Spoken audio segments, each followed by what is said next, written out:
You guys keep telling me, bioexamtech, make a video on evaluation questions, make a video on evaluation questions. Well, turns out your pestering did work, and here I am.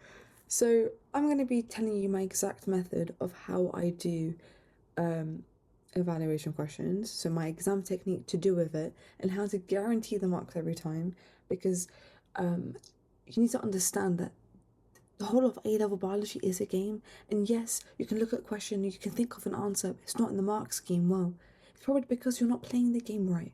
So let me tell you the nature of this game, okay? Let me set the scene out for you. And then hopefully at the end of the video, you will basically be flying through evaluation questions, because we're going to go through quite a few today, and it's going to be quite extensive as well. So a lot of me just yapping to you, but what I'm going to say is like stuff that you need to write down for yourself as a note, and use it to approach other questions for evaluation, okay?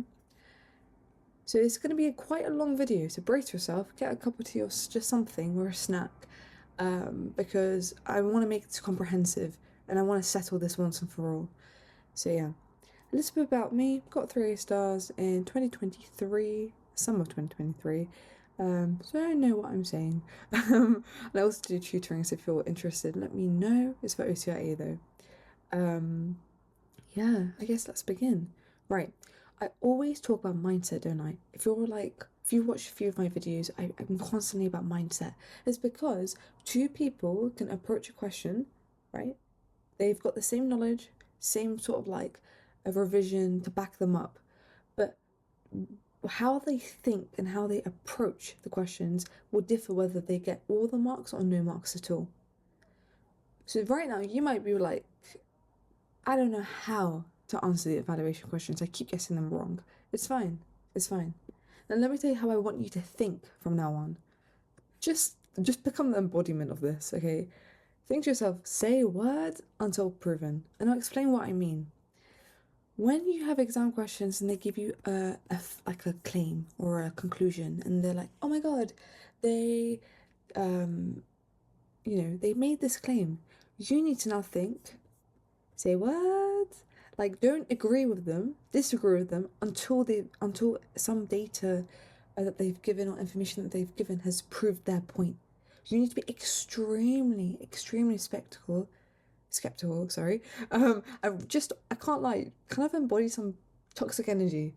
Of course we don't know what that is, but we can you know, try and imagine how that would be like from like movies or like people that are around you, unfortunately. But yeah, just really cling on to every word that they've written in the question, and really hyper analyze, like, what do you mean I don't know, it's scientifically proven? Okay, where's the stats test then? Clearly it's not scientifically proven. Do you get what I mean? But I will go into more detail into that. But there's another thing I need you to truly internalize, and I'm going to keep repeating it, so I apologize, but it helps significantly. If something or some data or some, like, let's say a control variable or the methodology or something like that is not written in the question, it has never happened, okay? If it's not there, it's never happened. Remember this. And it's not a bioexamtech video without having Nick Wilde here. So just, if you know Nick Wilde, then you know the sort of person he is. If you don't know Nick Wilde, get to know him from Zootopia. His like whole character and his personality is just so like, what's the word? He's so nonchalant. He is so nonchalant, guys. Like, let's just try and embody him, but we can only do that once we know how to play the game. Okay, so let's begin, shall we? Right, bunch of questions. It's gonna be long, but let's do this together. Right, first thing that we are going to do is that we're going to read the question first, which is over here, right? So let's change the pen color quickly. Let's do a green. So it says evaluate the firm's claim using the evidence. Okay, so immediately that tells me it's an evaluation. It tells me that I have to use the figure. If I don't, I will not get the marks because it is 6 marks, okay? Now, I want you to know something. When I say frameworks, I mean something like this. So, you're going to use headings. You're going to use headings and bullet points. Do not ever write in paragraphs. Listen, these examiners are like, they're tired. Just give them a break. Make it easy for them, please. So what we're going to do is we're going to say support as one heading. We're going to say against for the other heading. And then we're going to say problems with validity. Okay, these are your 3 headings from now on. Cool. Right, so then now let's read the claim that they've said. They said, dieting is scientifically proven to cause production of seedless fruit when applied to flowers, sorry. Yeah, that's crazy. Do you know how general that statement is? Like, that is, that's insane. Imagine this, right? Somebody comes onto the stage, or just announces on like international news that, yeah, dieting is the best. And you know what? We've scientifically proven it as well. The best for flowers. I'm sorry, what's flowers? Is it fruits? Is it vegetables? Is it like sunflowers? Or what is it? You can't say something without being specific about it because we don't know what to apply it to. It's like saying, oh yeah, I don't know, chocolate has been scientifically proven to help heart muscles to contract when given to humans. Sorry, when given to animal species. But then you would think, okay, animal species, right, so like, is it humans or is it animals? Is it insects? Like, what is it? You can't say anything without being specific. So can you see already? I'm just like, what are you talking about? This is diabolical. Right, so now let's actually read the info. So we've got plant hormones. What I'm going to do is I'm not going to write down the answer. I'm going to talk through it and kind of annotate around as much as I can on my laptop. But yeah, I would strongly recommend you maybe take a screenshot of the question and then annotate as I go along. And you can add your own annotations too. And then we'll go onto the mark scheme as well and see if we missed out anything. Right, so plant hormones affect the growth of plant tissues in different ways, say less. One such effect is to promote the formation of seedless fruit. Okay, cytokinins are a group of plant hormones. Fine. Now, this is very important. Listen to me carefully. A commercial plant hormone firm carried out research into 3 different cytokinins. A commercial plant hormone firm. What does that sound like? Because to be honest with you, that sounds like bias to me. Why would a company who's making this product give bad results to their own product? They're just going to be losing money. Like, it makes no sense. Firstly, bias. Immediate problem here. Next one. The firm investigated the effect of adding different volumes of cytokinin on the production of seedless fruit. Okay, but what were the fruits? What were the plants? I don't know. If I don't know, then how can I judge? The cytokinins were sprayed on the flowers of different plants. Over time, the mass of the seedless fruit produced by the plants was measured. Okay. So now we have the figures. Now I really want you to take a step back and I want you to pause the video here and look at this graph and or 3 graphs and tell me, do you think this is correct or not? Oh, wait. Okay, I've had enough. This is so wrong in so many ways. Okay, we know that when we read a graph, we read from the y-axis and then like along the corridor up the stairs, right? So y-axis to x-axis. So if I was to read it, sorry, I would say this. Increasing the mass of seedless fruit harvested increases the volume of cytokinin applied. What the hell? What? That makes no logical sense. What it should have read was that increasing the volume of cytokinin applied increases the mass of seedless fruit harvested. Like, not the other way around. You're meant to have your dependent variable on the y-axis and the independent variable on the x-axis. So clearly, this graph is so wrong, firstly. Secondly, where the hell are the units? Thirdly, where are the plotted points? Because I'm so sorry, what is this? What happened to like having points and then maybe from there doing a line of best fit? You know? Like, what? What are the things problem? Oh yeah, scales. What are the numbers? For all you know, right? They could be like 0 here and then 1 there. Then that's literally marginally no difference at all. Or for all you know, it could be 0 and this could be 1,000. You just don't know. So if you don't know, how can you judge? How can you say this is scientifically proven? Oh, please, miss me with that. Like, yeah, like you need to really bring out this like anger in you. Like it's actually my favorite doing evaluation questions because I don't know, just a new side just gets activated. Like, what do you mean it's scientifically proven? Like, guys, the graph is horrible. Another thing, scientifically proven, okay, doesn't that mean you need the stats test? Okay, doesn't that mean you need to do repeats? Okay, doesn't that mean that you would need to do like means and standard deviations? Which also means that you would probably need error bars on your graph. Now, I don't know about you, but I don't see no error bars. Do you? Right? So, do you see how many problems there are here? Also, another thing, like, do you think mass of seedless fruit harvested is actually a good measure? Because I don't think so. Now, you know what would be the best? Is if we did like percentage change in mass. Because then it's like all the starting like plant species and stuff or fruits don't need to have the same starting mass, and that just makes life easier. And so you can just do the difference of it in terms of a percentage, and then you can compare them directly. Because mass of seedless fruit harvest is just not it. It's really not it. Um, yeah. What other things are wrong? Let me think. I mean, simply, correlation does not imply causation. Just because they've increased doesn't mean it's the increase is due to, let's say, the volume of cytokinin applied. It could be due to other factors. Always remember that. It's like this. Someone tells you, oh yeah, I got above, no, sorry, I got an A star in my biology exams for my A level, for A levels, and I only revised the day before. Correlation does not imply causation. You don't know so many things to do with that. A, you don't know how much work they've done beforehand.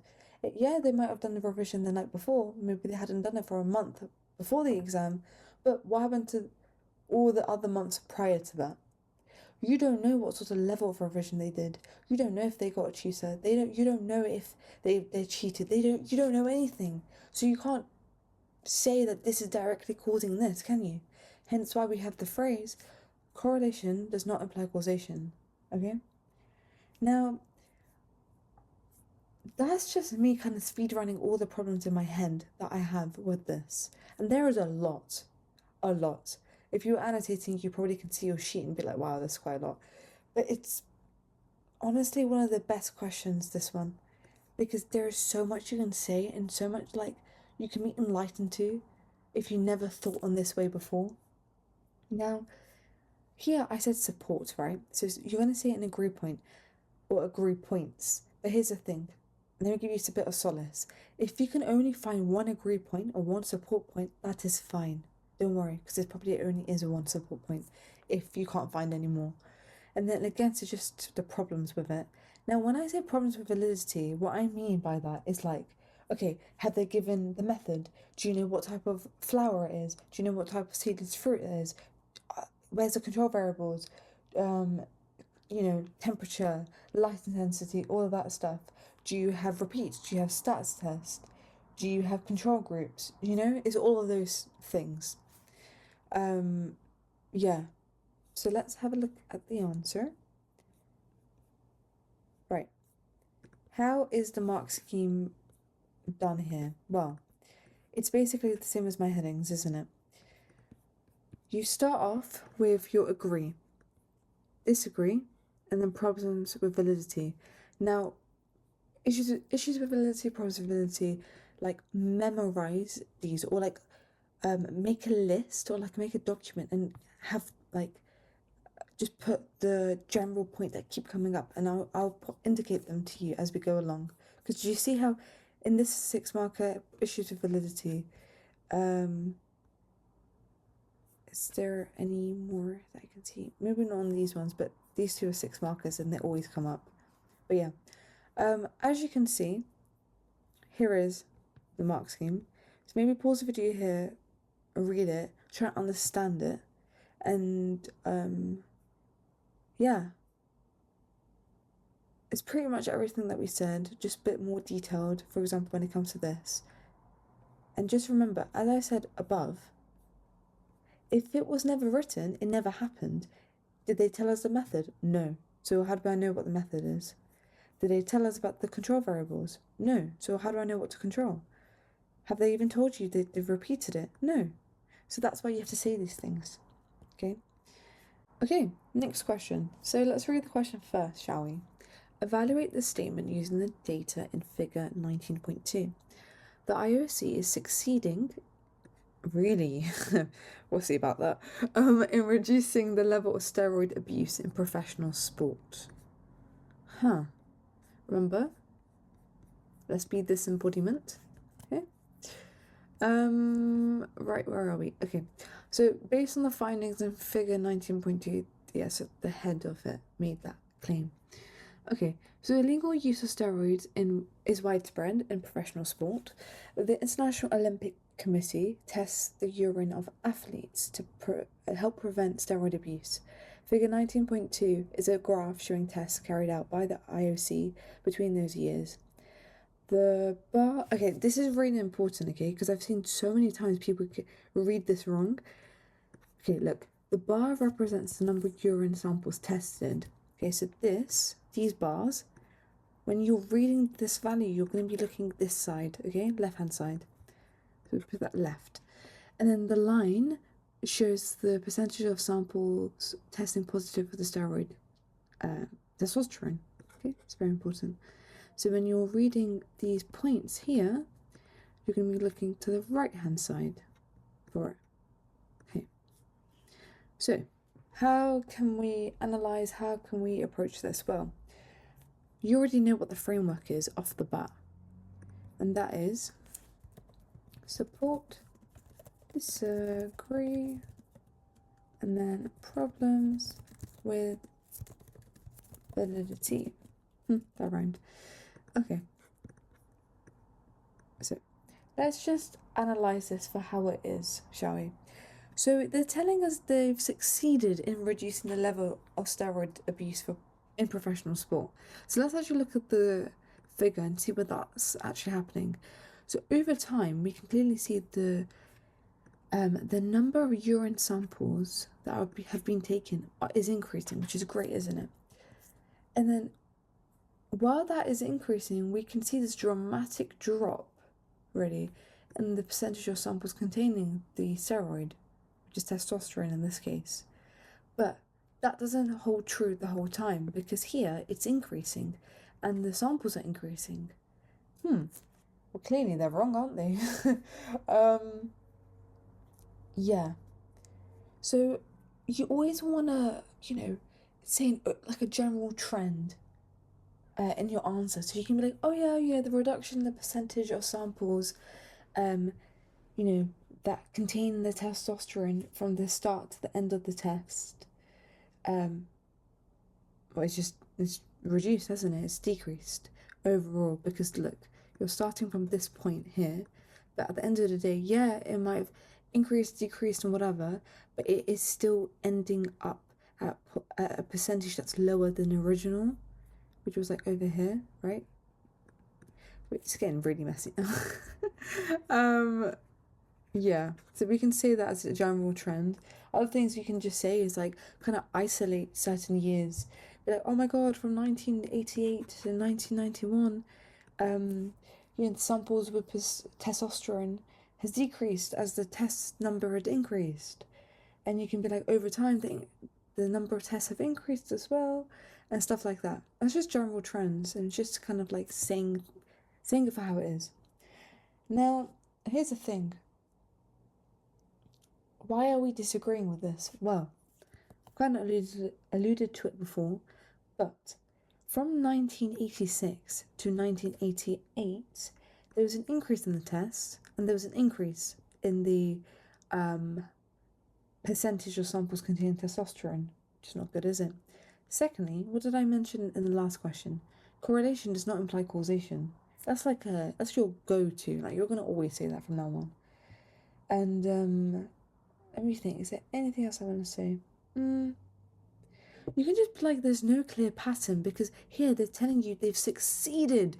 They are that guy. Like, they are it. They are them. Okay, they are like, we've done this. We've succeeded at this. Well, clearly not. You can just be like, no, they haven't succeeded, because there's no clear pattern. It's like increasing, decreasing, increasing, like, pick a side, Yeah, I guess another set of years that you could pick out would just be kind of overall, be like, oh, from 1986 to 1994, the number of positive tests have increased as well. I think if you were to do like some processing of data, you would, get to that conclusion. Now, we've done basically support, we've done disagree. Now, probability, I could like do this with my eyes closed. There's so much you can say. Firstly, okay, testosterone is not the only steroid hormone. There are other ones, right?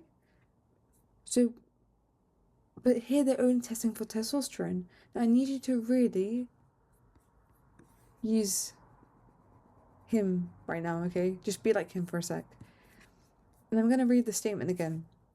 The IOC is succeeding in reducing the level of steroid abuse in professional sport. Steroid abuse, those two words, is general. It's a general thing. They didn't say, oh, they successfully, reduced the level of testosterone abuse in professional sport. No, they didn't. They said steroid abuse.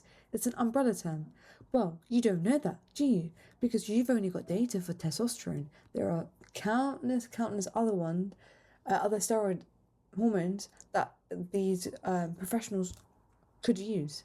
But I don't see any data on that. So if I don't see it, then I don't agree with that statement, clearly. Another thing, you can be like that, because the thing is, they're using testosterone here, but we know that in both male and females, we have natural varying levels of testosterone in itself. It's not like it's an artificial thing. Like, we already have testosterone. So it's kind of like, it's kind of different, because everyone's got different levels within them. So it's kind of hard to use this as the steroid hormone to be like, yeah, we've done well here. Like, it's not the best one to use. And another thing really is that there is no control group. Now, you always need the control group. You might be thinking, what does that even mean? It's just a group of people, a subset of the population that you're testing, that nothing is, being used, or you just haven't touched them. You just kind of leave them for how it is. But the other group you do interventions with. And the reason why you want a control group is because you want that for a comparison, because you don't know whether the thing that you're testing or the intervention is actually because of that thing. So you use the control, which is basically you haven't touched, compared to the touched sort of methodology, and seeing whether it's actually cause and effect. Yeah. Another thing is that bribery, cheating, all of that stuff can happen. I don't see any mention of security of how these, athletes are doing the urine samples. Like, I don't see how it's happening. For all you know, they could have bribed the IOC and be like, yeah, like, just pretend my urine sample is somebody else's. You don't know. And remember, if it's not written, it never happened. Okay? Another thing, there's no mention of, like, the times of testing, because I believe certain periods of time in a day, of course your hormones are going to fluctuate, and maybe that will have an effect. So we don't know the time that it was tested for. Another thing is, well, there's no stats test. You cannot say that something, we're good at this, we did this well, without doing a stats test to prove it. And also, it says professional sport, but that's so vague. What sport? And we don't know, is it the same athletes that are tested every year? Is it different athletes? Are they tested multiple times? Like, we just don't know. So everything that you don't know, you put into problems with validity, because that doesn't help us make a comparison, really. And yeah, here is the mark scheme. So we have support, against, issues with validity.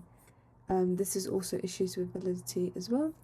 And just pause here, just read it. Hopefully you kind of see things in a different light now. And yeah, okay, let's move on to the next question. Okay, so for our third question, this one's a bit different. It's not a 6 mark anymore, it's a 3 marker. So let's read the question first. Evaluate the conclusion that disruptive selection is occurring in G. fortis. Okay, so let's read kind of like from the bottom to the top.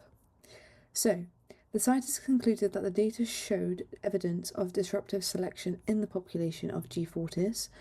In disruptive selection, extreme phenotypes are selected for and average phenotypes selected against. And then we have this. So for anyone who's kind of forgetting about selections and stuff like that, if I put it here, let's just have a look before. So if I was in the exam, I would have kind of memorized prior these 3 graphs and kind of like annotated around it and put it on the side so that I can compare it directly. So here's disruptive selection apparently. So the extremes are selected for and the average is selected against, isn't it? Now let's just see whether this kind of like matches up with this or not. So remember, on this graph, it's 2 species. We don't want this one, but we want the grey one. So if I was to just follow it along, that's kind of how it looks. Which, to be honest with you, I don't really see where the second peak is, which should be like over here, right? I don't see where that is. So already, immediately, I'm like, what are they on about? But what I can actually see is that the extreme, which is around here, is being selected for, whereas the average, which is kind of over here, is not being selected for. So maybe there is some truth to their statement. So let me just see if there's anything useful here. Just speed running the reading for it. There's nothing useful, so I don't care. All I care about is this section over here. Now, because it's an evaluation and it's 3 marks, there is just a subtle difference to the framework. You still do agree, disagree and stuff, but you just don't do problems with validity anymore. Agree? Disagree. Cool. So let's do that, shall we? So what are we agreeing with? Well, to agree would be that this is disruptive selection. And so I would say yes, it is disruptive selection. I agree. Because there are peaks. So, where are the peaks, would I say?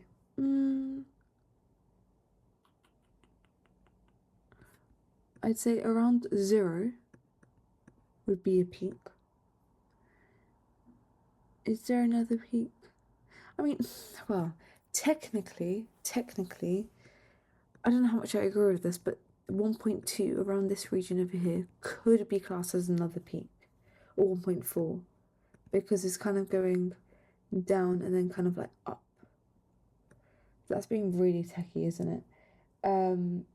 But to be honest with you, a really good cop-out mark that I know always comes up is by saying it's just not normally distributed, aka it doesn't follow a bell-shaped curve like that. So that's not even how it looks like. It's meant to look like this. So always have that on, like, put that on a piece of paper or something, like your cheat sheet, to always mention that. But yeah, but to be honest, I've got more disagree points than agree. So like, for example, let's say hypothetically they said, oh, there are 2 peaks, and let's say we did class this as the second peak. It's just not high enough. It's just really not high enough, and it's just too small. And just because, for example, like this pattern is showing, it doesn't mean that it's kind of like for the population. So what I mean by that is that there could be another explanation, there could be another reason as to why this has happened. It's kind of like the correlation doesn't imply causation, but just in context. Yeah, but really and truly, it does kind of seem like there's only one peak. And the thing is, what I've noticed in the mark schemes is that when you notice, which is basically all the time, that the selection pattern that they said isn't the one that they said in the question, and if you say the correct one, then that's also a mark. So when you look at 1, 2, and 3, which one? Well, it's not going to be this one technically, but which one do you think is more similar to what we see in figure 20.1? Because to me that looks like directional selection, but directional selection towards the left-hand side, you know? So yeah, that's kind of like the thought process behind it, but it's literally just agree, disagree. And before you do anything, you really need to sit down with yourself and think, okay, what are they talking about? Let me try and see what module is this, what topic is this, and what subtopic is this, and then try and to quickly, scavenge through your brain to see what sort of content there is attached to, let's say, selection here. As for the mark scheme, this is how it looks like.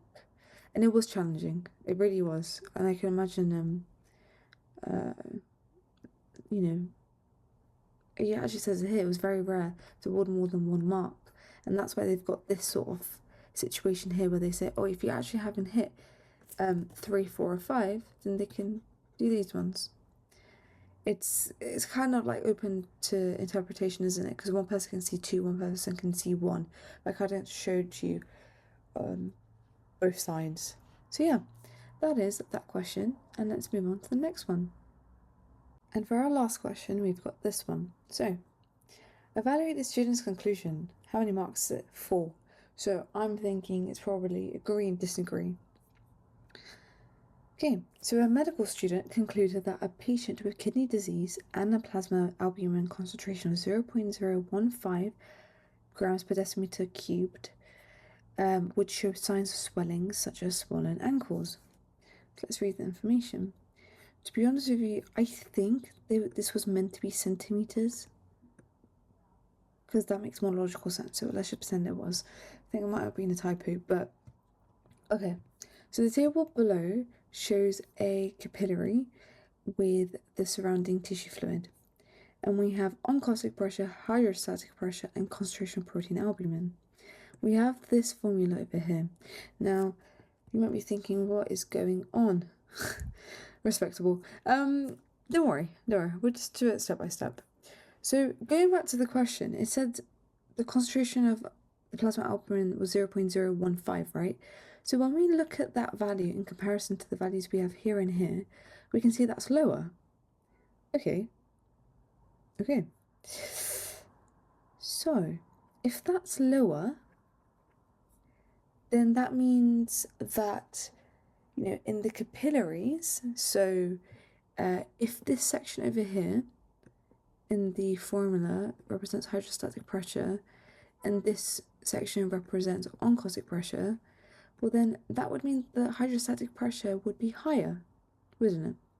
So if this is high now,